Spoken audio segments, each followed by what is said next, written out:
puno toga.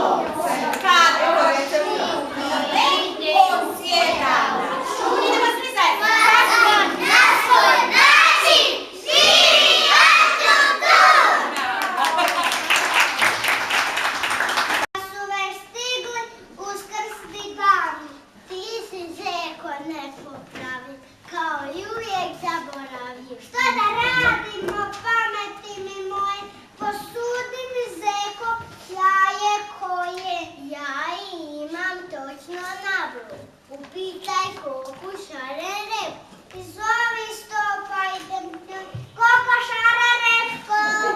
Kome to zove, kakva graja, posudi mi koko, 2-3 jaja. A šta će ti jaja, prvo mi reći? Uskrs se koliko? Hoćemo,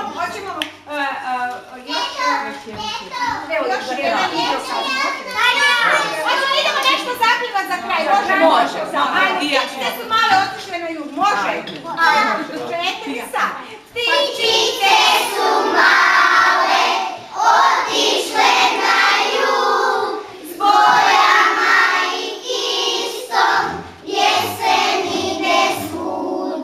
Sve je puno boja, stablo krane list, svaku traku dirne, žarki njezin kist.